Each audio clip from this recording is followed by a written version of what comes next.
It's a pleasure to have you back again after quite some time, and I apologize that we haven't been able to do the conceptual base course in the last 2 or 3 months, actually, engaged in so many other things. But we are back, and I've received quite a few requests from all the colleagues about the topics that they wish to cover during these conceptual base course. So we are back again, and I'm very fortunate again to have Dr. Ananda Kumar. He is very well known to all Pakistani delegates, and it's a world authority on benign prostatic diseases. So what we are going to do is talk about the male lower urinary tract symptoms. The male tract evaluation is what I'm going to do, and Dr. Kumar is going to talk about the treatment selection. And we know that there's so many things available now that it's really difficult to make the right decision. Horses for the courses approach is probably what is required. So Dr. Kumar, with his vast experience in both the conventional ways of treating BPH versus some of the the so-called mist, he's an expert in all these, and he will guide you to make the right decision. My talk is very basic. I'm going to talk about male LUTS evaluation. I have no conflict of interest related to this presentation. I must emphasize, particularly to our junior colleagues, that although we have we have such a great tools available now in terms of various investigations, what is extremely important is a good history and physical examination, and that you cannot really supersede with anything else. With everything available, still evaluation of the male lower urinary tract symptoms with a good history and physical is the first step. And particularly important is to conduct the lower urinary tract symptom questionnaires and quality of life assessment. Bladder diary is something which will save you from unnecessary tests on these patients. So if you do a bladder diary and you come to know that it is only related to the kind, the type, and the amount of fluids which is being consumed, you probably can just give lifestyle changes, and that would take care of the lower urinary tract symptoms. If you do decide, based upon history and physical examination, that this patient needs workup, EU guidelines suggest that renal function tests should be done, because if your renal function tests are normal and there is no history suggesting any upper tract disease, you probably don't need to do an ultrasound or any imaging of the upper tract. Urinalysis is extremely important. It's a very simple, very cheap test, and it can tell you so much about what's happening in the urinary tract. We know that at least in our part of the world, and also increasingly in the Western world, because of the kind of food that we eat, the lifestyle that we have now with very little physical activities, diabetes is endemic, at least in our part of the world. And I see that in US, and I'm sure very similar trends must be there in the UK as well. So it's important that if there is a family history or there's something else suggesting diabetes should be checked. PSA is controversial, and that should be done as a routine test in all patients presenting with 50 plus presenting with lower urinary tract symptoms. And we'll talk a little bit later about this PSA. The post-void residue estimation is important, and it's important from various standpoints, although we know that the PVR estimation does not accurately tells you or correlates with the symptoms. Uroflowmetry, I think, is extremely important, very unfair to do any intervention without at least doing a basic non-invasive urodynamic like uroflowmetry. And the combination of post-void residue estimation and uroflowmetry give you an excellent idea of what's happening to the lower urinary tract, and they may help you in deciding whether further urodynamic evaluations is required. And invasive urodynamics is the ultimate in terms of investigation and making a diagnosis of BPH. Now, we have audience available, And this is a little questionnaire, this is a little MCQ about the use of questionnaires. So my question is that do you use questionnaires? Do you use it occasionally? You hardly or never use it? If you use a questionnaire, do you use IPSS score, the ICIQA male Lutz score, or both? So you can vote now, and we will have some idea of what's happening and what is the practice pattern.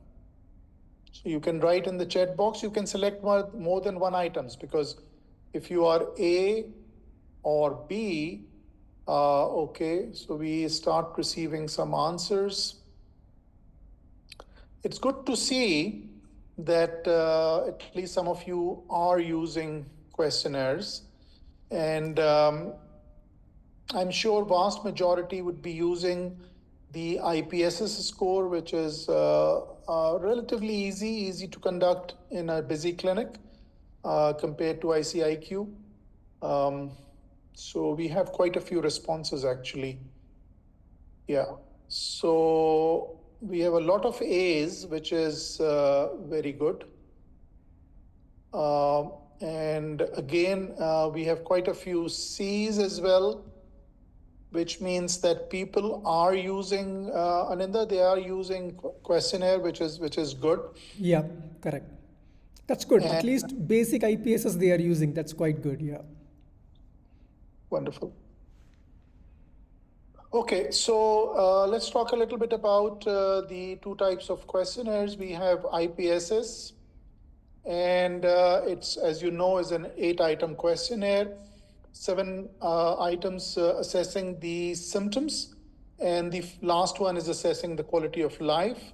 If the score is 1 to 7, it's mild; 8 to 19 is moderate; and greater than 20 is severe course. So immediately, if your nurse has given the IPSS score to your patients waiting in the waiting room before they come and see you, you have the IPSS score in your hand before you even say hello, hi to the patient. So it gives you a fairly good idea of what's happening.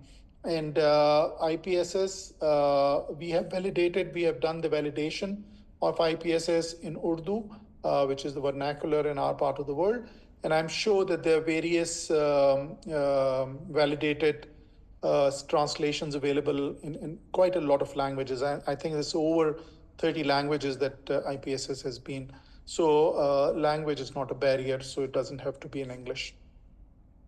Compare this to the ICIQ male Lutz. It's a relatively more elaborate and major distinction is, although ICIQ has many types of questionnaire, the ICIQ male questionnaire is not only assessing the lower tract symptoms, but also the incontinence. So it is scored from 0 to 20 for the various 2 subscales, and 0 to 24 for the incontinence subscale. So essentially, this is more important, at least in patients who have some element of incontinence. So at least in those patients. But there are so many other advantages of ICIQ, which at least should be done in the academic centers.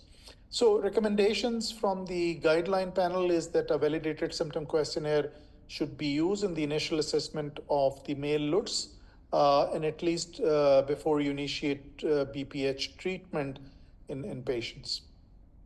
Now, this is a study done by one of our colleague, Mazhar Mehman, published in the Brazilian journal about the VPSS. So this is for patients who do not have command over either of the languages, either the English or the vernacular, and they would do this rather simple VPSS score, which means that you just tick on some of the important parameters. It's not a complete score, which doesn't assess everything in IPSS, but provides you with a very basic thing. So rather than not using it and saying that the patient cannot read, you would rather use this VPSS, and your nurse can simply guide the patient in a matter of minute or two, and they will be able to fill up this questionnaire. And we found that it correlates very well with the IPSS as well as with the later workup of BPH.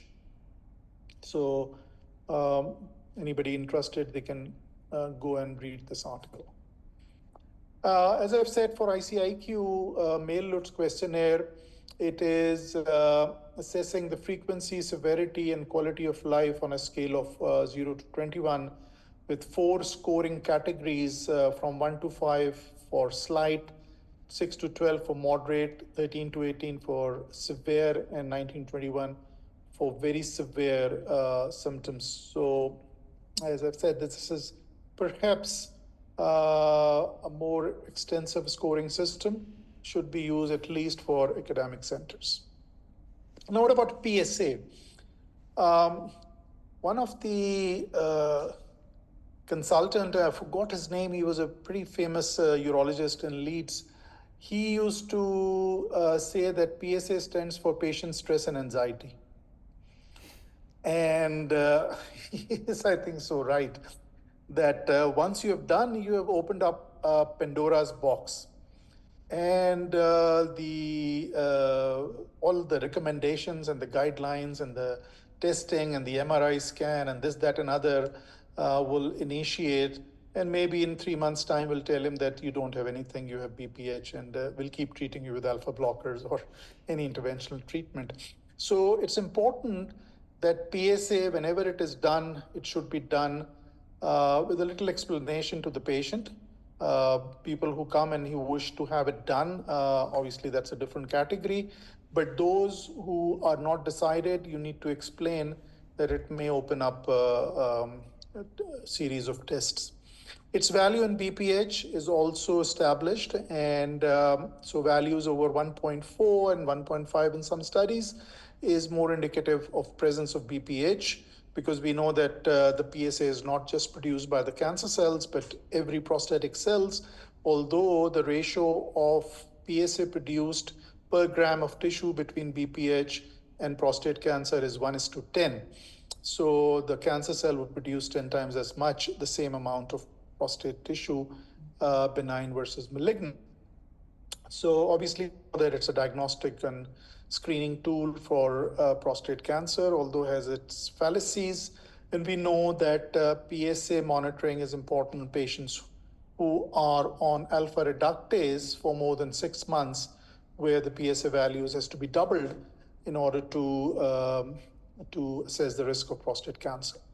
So in this interesting work, serum testosterone levels and PSA levels are significantly associated in the multivariate analysis with the prostatic volume and the chances of development of BPH.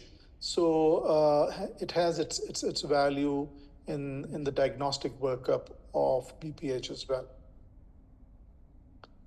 The recommendations from the EU guidelines is that PSA should be assessed if it is going to change your management. So if you have a 82-year-old person who presents with a 3-month history of low tract symptoms, which are moderate on the IPSS, you probably would not change the way you manage this patient if you do a PSA or you don't do a PSA, and so on. So if it is going to change the management plan for this patient, yes, you do PSA. If there is a chances of risk, and there are various risk calculators available, looking at the history, digital rectal examination, some of the other biomarkers, and that would tell you whether the chances of development of prostate cancer is significantly high in this group of patients. So you would definitely do PSA-based assessment. Major PSA, if it assists in the treatment decision-making process, as I have said, but counsel the patient that PSA testing has its implications. And a raised PSA test is going to open up a set of new evaluations. Post-white residue, what you need to remember are 3 values: 50, 150, and 300. 50, less than 50 in majority of men under 70 years is a normal post-white residue. So anything 50 or less is something that you should not think too much about. 150 is a significant PVR. So 50 to 150 is somebody that you probably may like to reassess and do another test, because PVR are very variable and have subjective variation. Anyone who has greater than 300 ml of PVR and the patient has significant symptoms, this gentleman is likely to require invasive urodynamics to make sure that there is adequate detrusor function before any interventional treatment is indicated. Obviously, it would indicate significant obstruction, and it also indicate presence of detrusor dysfunction, because if you have a poor detrusor, the PVR keep on rising, and anything values more than 300 is usually indicative of detrusor dysfunction. However, the presence of PVR does not correlate with symptoms. So it's not necessary that patients who have got high PVR are likely to have higher symptoms scale. So the recommendation coming from the EAU guidelines is major post-void residue in the assessment of male LUTs, and there are strong recommendations. So PVR estimation is extremely important. And as I've said, that patients who have a PVR of more than 150 are the one in which antimuscarinic agents should not be used. The antimuscarinic monotherapy is not indicated. Probably, if it is absolutely necessary, beta 3 agonist can be used in this group of patient. Okay, let's come to uroflowmetry, and let's run a little survey. Do you occasionally use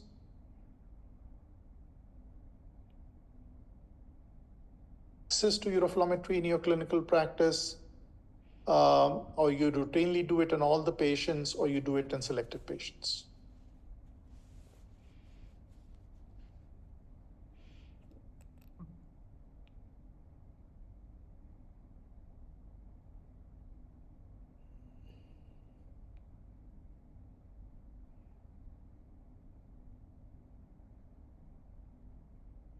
Okay.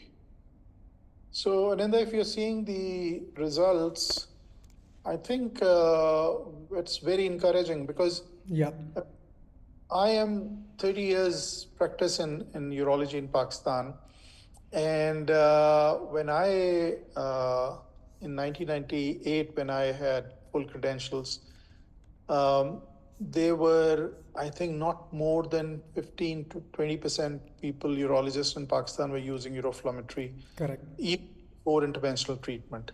So it's very encouraging that uroflowmetry is now available in majority of institutions, and it's being actively used by at least our younger generation. So Correct. Yeah.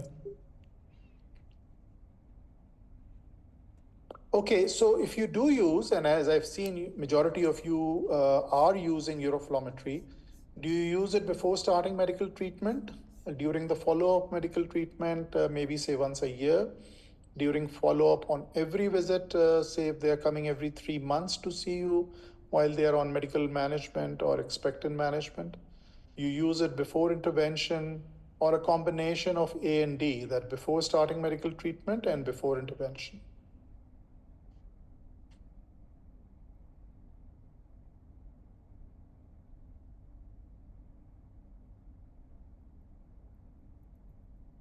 Okay, so that's interesting. It is E for almost all of them.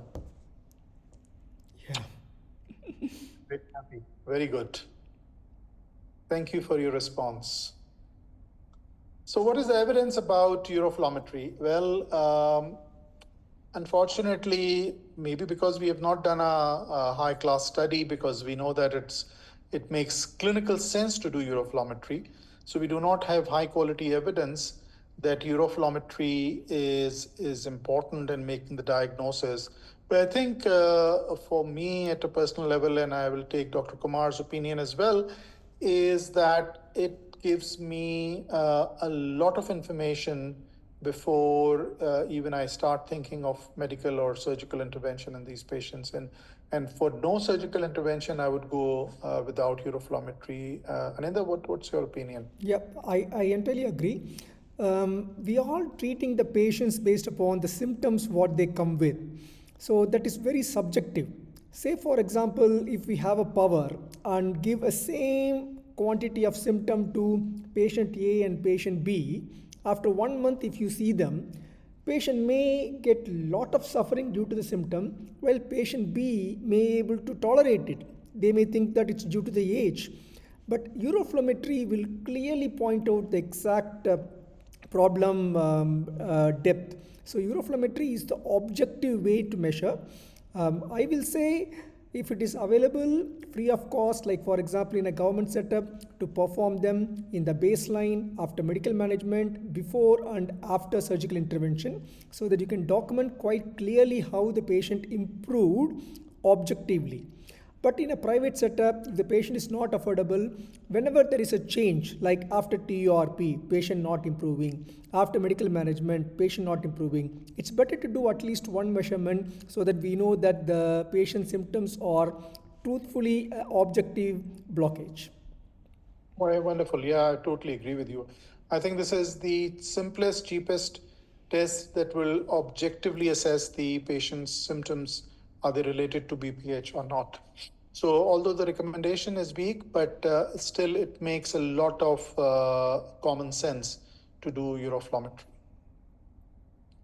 Now, based upon various urodynamic parameters, we know that we have Siroki's nomogram, and these nomograms are often there whenever you do basic urodynamics, and it uses the voided volume plus the post-void residue. And these nomograms, along with the Liverpool nomogram, which also assesses the voided volume as much as the PVR and the so both of these nomograms are extremely important in telling you whether your patient falls into an obstructive category or as an unobstructive category. The Liverpool nomogram is validated for patients under and over 50 years of age. So you can use these nomograms for different age groups, and you have to specify which age, and automatically it will calculate whether the patient is falling into obstructive or unobstructive category. In healthy men younger than 50 years of age, you need to remember that these nomogram has a little caveat, and that micturition may be affected by ejaculation. So those men who have not had sex or ejaculated in the last 1 week versus those who have in the last 3 to 4 days, there would be a difference, and you may misdiagnose obstruction. So this part of the history is also important. And obviously there are certain racial differences as well. So these nomograms are mostly validated in the Western population, particularly for Liverpool, the British population. So this is for men who are above 50 years of age, where the most important parameters is the Qmax. If it is less than 10 mils per second, it is considered as abnormal. Now, UFM is not without certain interpretation related limitations.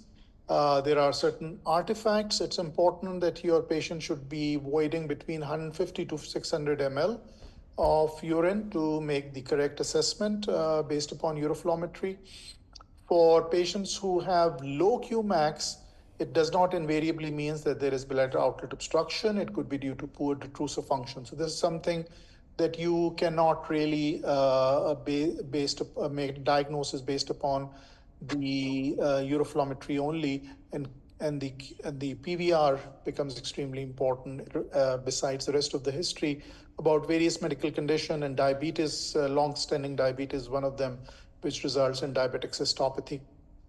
So under destrucer is something that you cannot, so you need invasive urodynamics.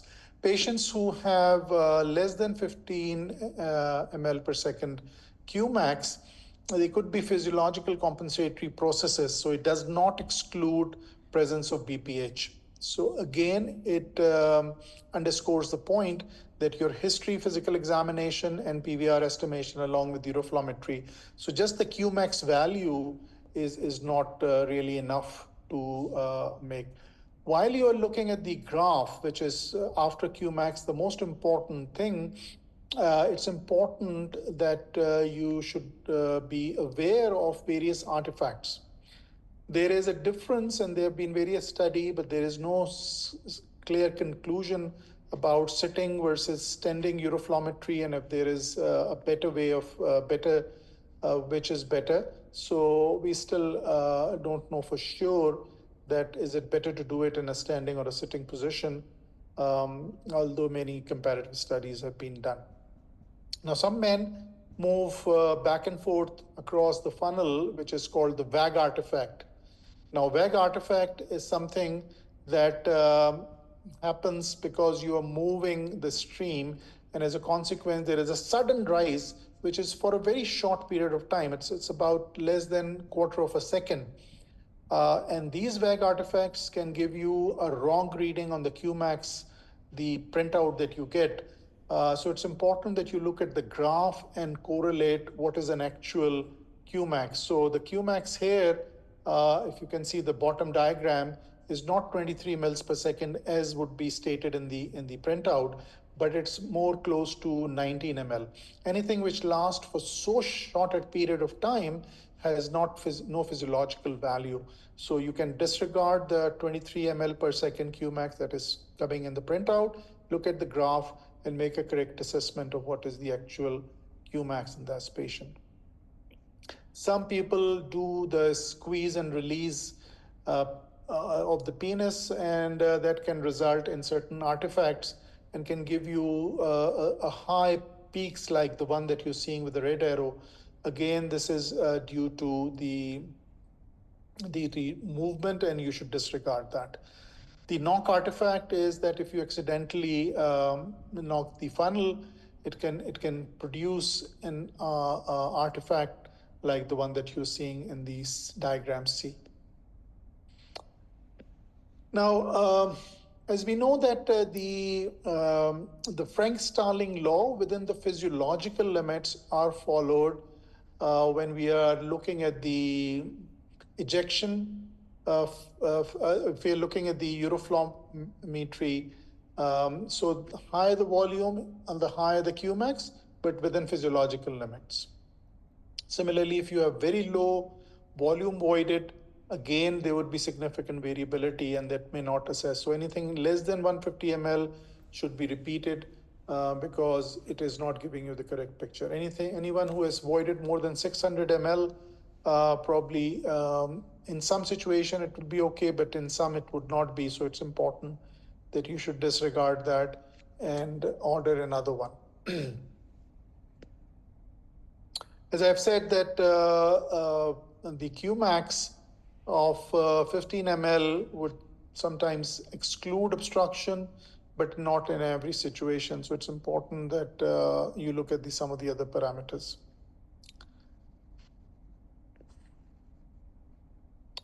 I'll rush through some of these slides. I'm running out of my time. So patient who cannot void, these are some of the indications for doing invasive urodynamics. So this is uroflowmetry is a non-invasive urodynamic, but invasive urodynamics with cystometrogram and voiding cystogram or video urodynamics is indicated in situation where the patient cannot void less than more than 150 ml. The previous failure, as Dr. Ananda pointed out, of invasive treatments, post-void residue greater than 300 ml, patient age is less than 50 ml, where you should be very, very careful in making a BPH diagnosis, and patients who are or older than 80 years of age. Again, it's important that you do urodynamics before any intervention. Okay.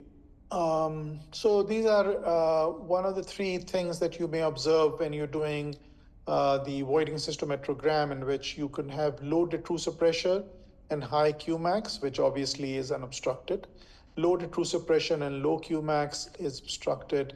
And if you have high detrusor pressure and low Qmax, it is likely that the patient may have a hypocontractile detrusor. These are the Paul Abrahams described the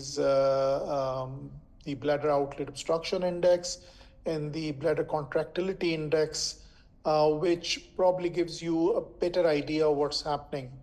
And these are essentially telling you what you need to have is the data on detrusor pressure at the Qmax. So voiding cystometrogram or pressure flow study needs to be done, and it will give you a fair idea of where you are falling based upon these indices.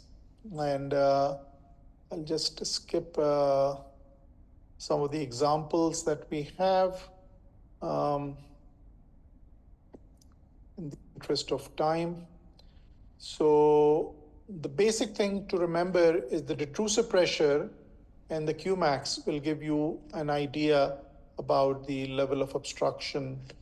Another important thing before I conclude my talk is that nocturia, which is considered as one of the most important symptoms in the diagnosis of BPH, could be due to a myriad of factors. So it's important that you took a good history and make sure that this nocturia is not, or frequency, daytime frequency even, is not related to some of the other factors. And it is particularly important in patients who have congestive cardiac failure. They may have nocturnal polyuria, and most of these patients would not require anything more than using vasopressin, and that would sort out majority of time, or reducing their fluid intake during daytime, or giving daytime mild diuretic like a thiazide, so that their preload is decreased in the evening.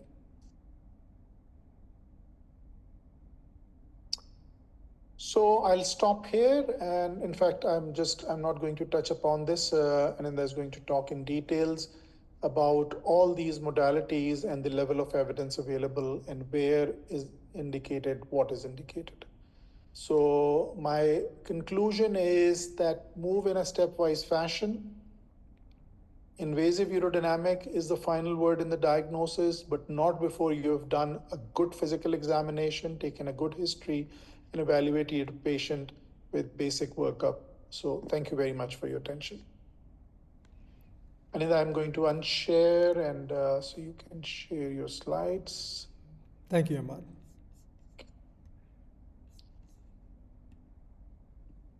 Okay.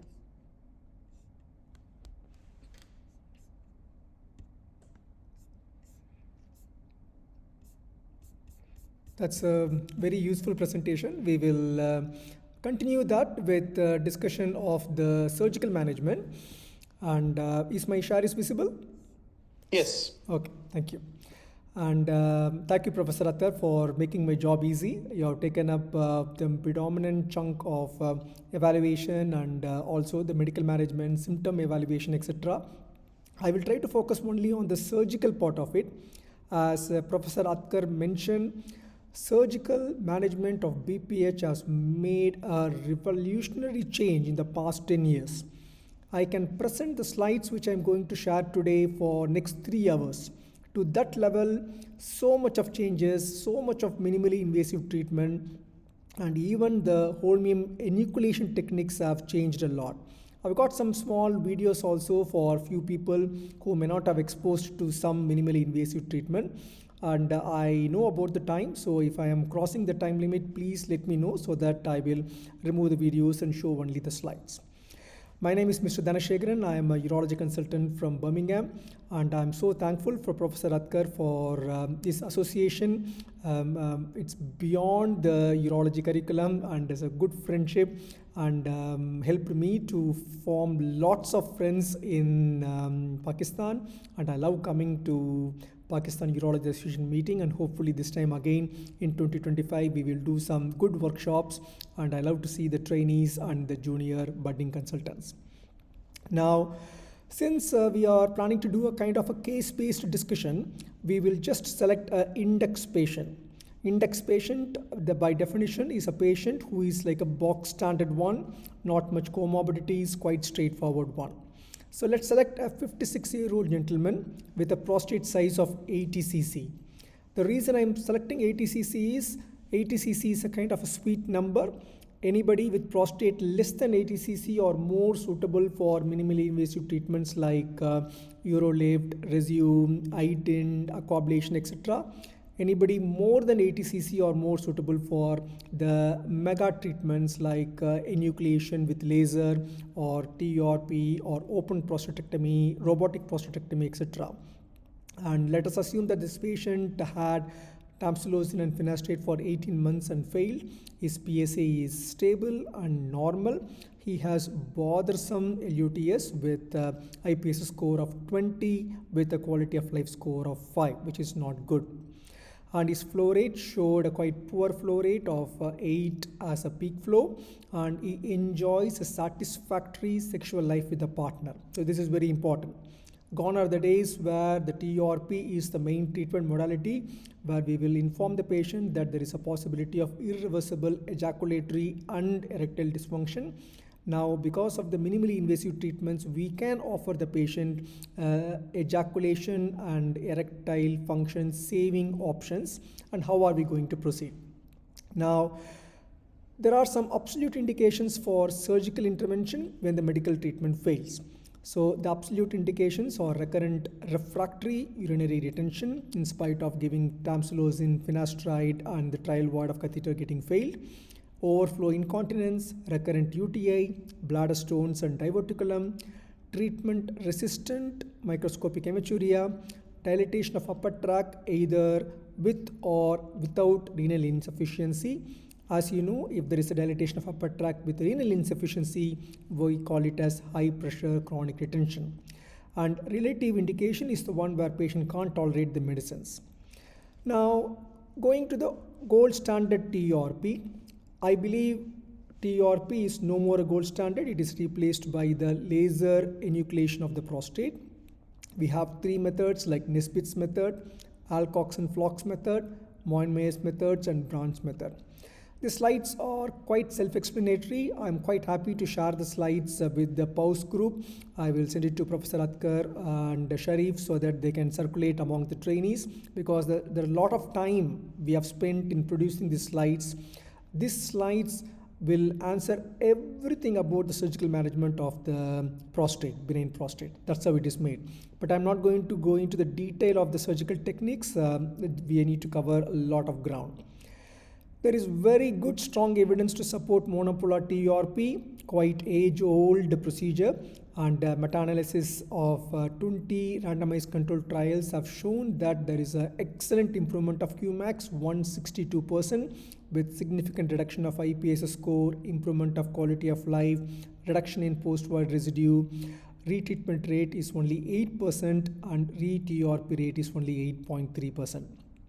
And all my slides will have on the right corner is the actual source of the evidence. So when later you have this presentation loaded up in the PAUS website, you can pause and get to the original article so that you can use it in your own presentations and in your own exams also. But this monopolar TURP has its own complications. As we all know, TUR syndrome, which is quite high, but it's reduced a lot nowadays due to improved technique, and bleeding recovering transfusion is around 2.9%. Other short and mid-term complications like acute retention, clot retention and UTI, and long-term problems like incontinence, urinary retention, bladder neck contracture, retrograde ejaculation, ejaculatory problems, and also need for reoperation. Then came bipolar TURP. Again, it's there for more than 2 decades now. The advantage of bipolar TURP is the whole circuit is completed locally, and since there is a local conclusion, there is no need for the energy to pass on to the patient's body and to the earth plate. So it becomes very safe for patients with any metal implants, patients with any cardiac defibrillators, etc. And EAU guidelines support bipolar or monopolar TURP for prostates between 30 to 80 cc. All the evidences were quite latest 2025. Then we have bipolar transurethral vaporization of prostate. As you all know, sometimes the bipolar, we have the electrode, which is like a button shaped electrode, which we can use to vaporize. Again, an excellent procedure, but again, not suitable for very large prostates where the resection is always better. There is a good support from the EAU guidelines 2025. Then getting further into vaporization of the prostate, we have the laser-based vaporization, like for example, thulium, yttrium, aluminum garnet laser. These vaporization procedures are quite good. Again, they are all very suitable for patients with any bleeding diastasis or patients who are taking any anticoagulants. It takes quite long operation time to vaporize the tissue. With good resectionists, they will feel vaporization of the prostate is not enough. Transurethral incision of the prostate, which is the correct nomenclature for the simple word bladder neck incision. We keep it reserved for high bladder neck and prostates less than 30 cc. If the prostate is quite small, transurethral incision of prostate has a good improvement. And now, getting into the main chunk, like holmium laser enucleation of the prostate. So these are all now going to be the gold standard. I know that enucleation of prostate is not very widespread in Pakistan institutes when I visited for the past few years. And I was just talking to Professor Adkar before starting of this CME that maybe in this year, PAUS, we should do a dedicated workshop on how to do an enucleation of the prostate by using the laser. And believe me, if somebody has done hundreds and hundreds of TURP, after starting the enucleation, they will feel, why I have not started this enucleation long back. It gives you absolutely one of the greatest possible capsule. It preserves the anatomy. The bleeding is less than TURP if properly done. The only challenge is the learning curve. You need to do at least 20 to 50 patients in a very supervised manner so that you will become a confident person and you can start teaching others. And the enucleation of the prostate has become now the standard of art. The same enucleation can be done by other lasers also, for example, thulium laser. I find the thulium laser is slightly difficult to handle because it doesn't maintain that capsule gland margin. So it tries to cut the gland, so sometime you will be lost. And holmium learning curve seems to be slightly easier compared to the thulium laser learning curve. Again, multiple meta-analysis supporting both, and I've listed all the important studies in the picture. EAU 2025 latest guidelines have very good support on the laser enucleation of the prostate. And the so-called green light laser, not very famous in Asian countries, but in the Western world it's quite famous because it is one of the first technique which tried to preserve the ejaculation. And we got multiple studies like Goliath study which clearly proved that this kind of vaporization has a good role in creating the good channel. But once we started having much better minimally invasive treatment, like for example Urolift, Resume, iTint, etc., the green light vaporization has lost its favor, I will say. And there's good support from EAU guidelines 2025. Coming to the minimally invasive treatments, the first one what we are discussing is known as Resume. It works by the principle of convective water vapor therapy, where the water vapor is used to kind of create a natural apoptosis of the prostate tissue. A thin layer of needle was inserted into the prostate under the vision and water is injected, which is a steam, for 90 seconds. The water causes the apoptosis of the tissue, resulting in very, very good channel. We have got now results spanning up to 8 years and 9 years. This is the 5th year result from McQuarrie et al., which showed excellent improvement of IPS score and quality of life and improvement in the uroflowmetry parameters. Nicely supported by all the guidelines, including NICE and also the EAU guidelines. So this is how it will work. There is a generator with an applicator, and the applicator has got a needle, and once the needle is appropriately used, you can see that the whole prostate gland is nicely apoptosed. So this is the gland with a good median lobe, and this is the 6-month post-treatment. You can see the channel achieved. The amount of channel produced by Resume is quite satisfactory. The only disadvantage is resume after treatment causes temporary swelling of the gland. So patient should need a catheter immediate post-op, and the catheter can be removed in 5 to 7 days. Some patients who never had catheter before don't like it. That's one big disadvantage of the resume. I have videos for resume and aquablation and everything. In fact, last time when I came for the PAUS 2024, we did a 2-hour workshop on resume, and I'm glad to see that a lot of places in Pakistan have started using resume. I would love to hear the feedback on how the program is going on. The new technique, aquablation, is now quite famous. Initially started in US, and now across the Atlantic, across the Europe, many centers have started using the aquablation. It uses a technique of high-speed water jet, where the water jet is used to create the channel, and it is appropriately visualized by cystoscope and also by a transrectal ultrasound. And there are many evidences to support that, like water 1 trial, water 2 trial. I'm not getting into the details of the trials, because at the end of the day, all the trials are saying that the evidence is very supportive of the energy what we are discussing. And it's approved by the EAU guidelines 2025 and NICE guidelines 2023. And so this is how it will work. When you are seeing the cystoscopic view, this is the aquablation, the probe, and the probe works almost like 270 degrees, leaving only a small amount of tissue in the anterior commissure. And here you can see kind of an animation which shows how the gland is nicely vaporized, and the treatment is so sleek.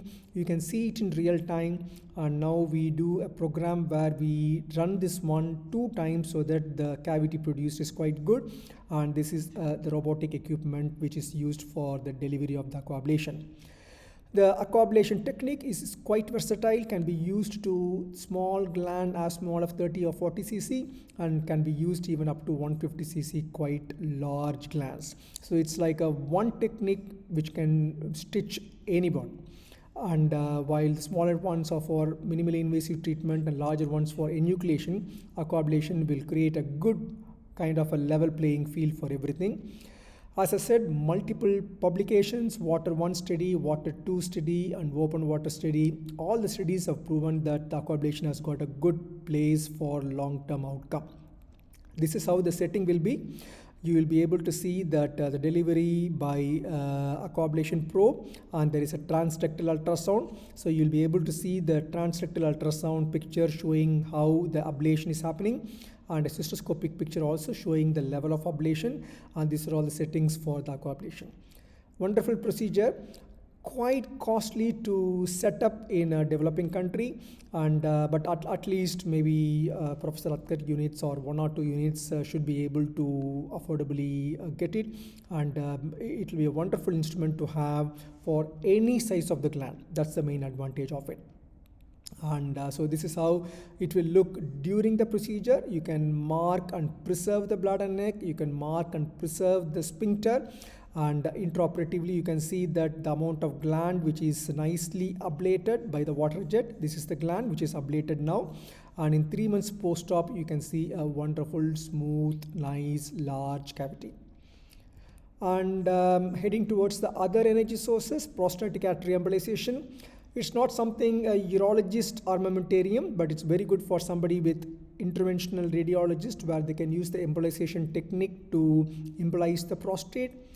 Very good technique for quite frail men who are not fit for any procedure, heavy bleeding from the prostate. We are blocking the prostatic artery, so indirectly the bleeding will get sorted, and we can do it as an outpatient procedure without any need for anesthesia.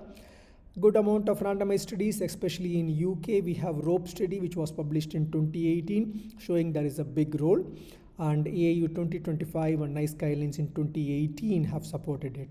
So this is how it will work. The access is either through a radial artery catheterization or a femoral artery catheterization. The aim is to reach the prostatic artery and use the embolization beads for the glands to get shrunk and kind of creating a good cavity. Not a urologist armamentarium, but if you have a frail patient who is not fit for even a haircut, this procedure can be done as a day procedure. And prostatic urethral lift, I think last 2 times when I attended PAUS, I made multiple presentations on prostatic urethral lift. A very good technique, gives you a lot of satisfaction because you are doing something quite actively to produce the opening of the glands, applying the urolift in multiple places to creating the channel. I can see there are 2-3 places in Pakistan already started doing it with very good results. Hopefully in 2025 we may be able to do a workshop on prostatic urethral lift for training some senior consultants. Can be done under local anesthesia.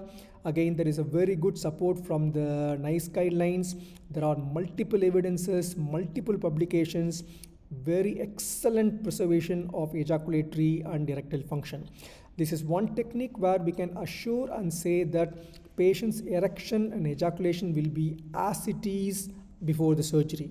This is the only procedure, even compared to resume, where the chances of injuring an ejaculatory duct or a nerve is almost nil. And multiple studies, BPH6 study and PULSAR study. PULSAR study is the one which clearly proven that the prostatic urethral lift can be done even for acute detention patient. And there is a Cochrane review from May 2019 proving the importance of the study. MedLift is the one where we can use the urolift in the obstructing median lobe, and PULSAR study, as I said, is for the acute urinary retention. It has some minor complications like hematuria, pelvic pain, urgency, but most of the complications are quite self-limiting. And we can offer prostatic urethral lift as per the NICE guidelines or the EAU guidelines. I will try to show a kind of a small video because some of you may not have exposed to the one. I will share it. Just give me 1 minute.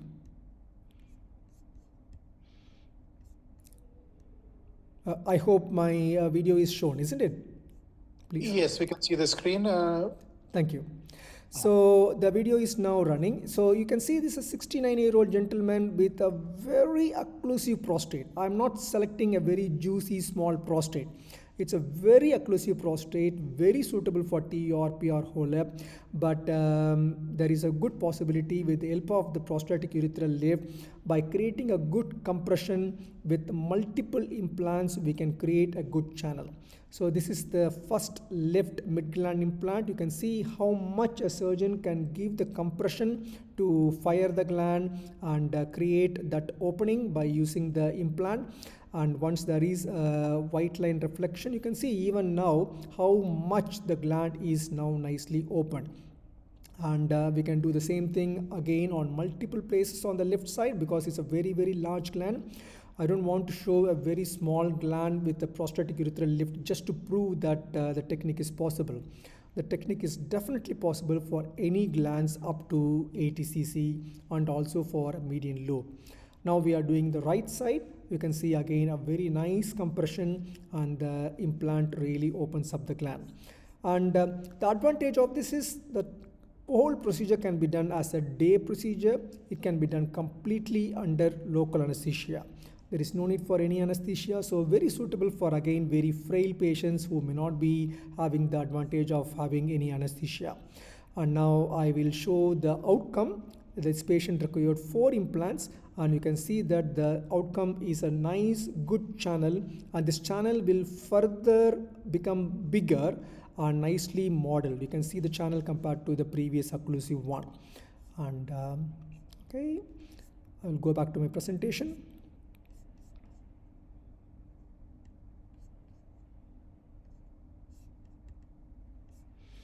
Okay, there are some other not well established techniques, like for example intraprostatic injections with the help of botulinum toxin, and few other newer techniques also available. I will say this more for completion for exam going PGs, just when they are answering all the questions on surgical management of the prostate, and if there is a last question which the examiner asks, okay, do you want to know or do you aware of any most advanced or most recent updates in the prostate treatment, they can just bring it on with the intraprostatic injections.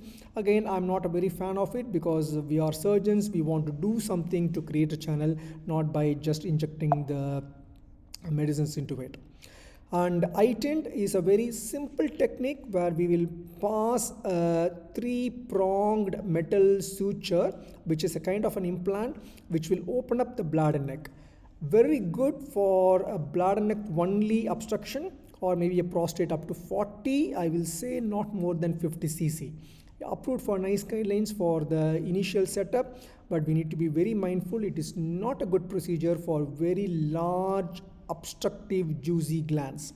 I have a video, I will try to share it because it will be quite interesting for again those who have not come across it. And this is an animation video where you can see that the penile urethra is straightened, and with the help of the cystoscope we are able to go in and have a good diagnostic look. And with help of the cystoscope, under the guidance, under the visual appearance, we will put the iTint implant into the bladder. And as I said, iTint implant has got like 3 prongs. Adjust the size and position quite appropriately in the bladder, and slowly take the iTint back into the prostate. So it creates 3 cuts at the level of 12 o'clock, 5 o'clock and 7 o'clock. It's almost like a bladder neck incision, but the advantage is there is no energy and we are doing it completely under local anesthesia. And if you have good experience, you can do even under flexible cystoscopy in a day unit. You can see that how when the implant comes into the appropriate place, it creates a small opening. When we leave this implant for 5 to 7 days, slowly the implant opens up the prostate further, creating a nice good channel. Patients do tolerate them okay. I won't say patients will be quite happy in the initial days, but when the 5 days goes on, as you can see that the implant is nicely creating a nice 3 cuts. It produces a very nice big opening of the bladder neck, and it does cut the prostate maybe up to 30 to 40 cc, maximum of 50 cc. And the device removal can be done under local anesthesia, where an open end catheter is passed into the suture and the whole gland is brought into the open end catheter, and the whole device can be removed in toto. Very straightforward technique and very minimally invasive technique. I will reserve it for very small glands. You can see that the amount of channel it produces. And if you ask me personally between Urolift, Resume and iTint, I will certainly say Urolift and Resume will have a better outcome and better channel compared to iTint. But it's nice to know the various other possibilities also. And I will try to continue the slides.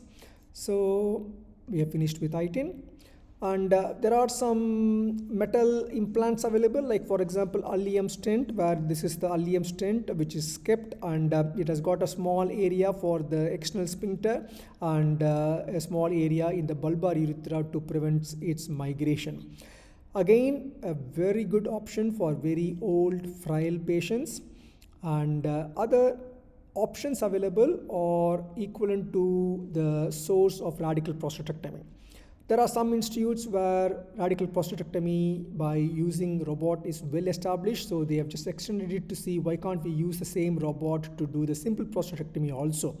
So robotic assisted or laparoscopic assisted prostatectomy is well established, especially in America, where the tariff is quite good and quite high. But no wonder, if somebody is quite trained in radical prostatectomy, especially with robot guidance, they can do the same thing, simple prostatectomy.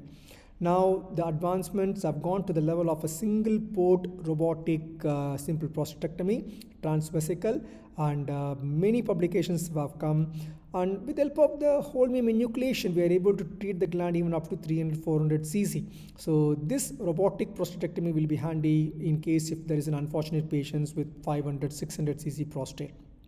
And open simple prostatectomy, again, I'm not an experienced in that. I've not done much open prostatectomy after my training days. And like how Professor Akhtar was saying in the start of the talk, open prostatectomy, open cystectomy, possibly we may have to call Professor Akhtar to train us. And the procedure is so good, but the same procedure is now replaced by robotic assisted, as I said, and also by transurethral by using the whole beam enucleation. So the principles are same, it's only the methodology is different. I will complete my talk with a couple of very good articles. This article is from British Medical Journal, which compared the efficiency and safety of the new surgical equipments, and it clearly said that whole knee enucleation really outperformed all the minimally invasive methods.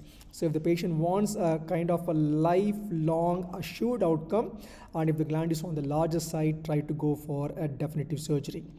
And this is a kind of the scheme what we have, and we always examine the patient, find the diagnosis, discuss all the treatment options, and decide on which treatment patient needs based upon the size of the gland, based upon the patient's ejaculatory and erectile function, and size of the prostate with outcomes. And the single slide itself is quite useful for those who are writing any exams or going for the Viva exams. This is a very hot publication just only 2 months back, where the surgery done for the benign prostate, especially in England, it studied the kind of a population-based study. You can see that from 2012, from 10 years up to 2023, the TURP is showing a slight decrease, and there is a definite decrease in the TURP, while the other technologies, especially the whole new enucleation, is showing a very good improvement. Thank you very much. I tried to make a very comprehensive explanation of the surgical management, which every modality we can speak for an hour, and I hope it's useful, and I'm happy to receive any questions. Thank you very much, Ananda. As always, a very comprehensive talk in a very short period of time. I'm sure that our audience will be very keen to learn from you in person during the forthcoming PAUS annual Congress in November this year. There are questions about which modality. I'm actually finding the 2-3 questions that we had about which mist is not indicated for median lobe. Yeah.